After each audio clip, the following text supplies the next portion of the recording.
Hey everyone, welcome back. Here's how to log in to the N26 Mobile App safely and quickly. First, go ahead and unlock your smartphone, find the N26 app, and then tap to open it. After that, wait for a few seconds for it to load.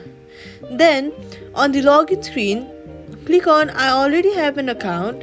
After that, type the registered email address and then enter your password. Then make sure there are no typing mistakes while entering your username. Next, enter your password carefully. Then tap the login button to proceed. After that, this app will verify your credentials securely. If prompted, enter the two-factor authentication code sent through SMS or use your N26 security prompt.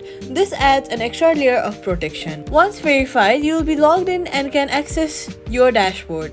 Enable biometric login for faster access next time. That's how to log in to the N26 mobile app. Like and subscribe for more banking tutorials.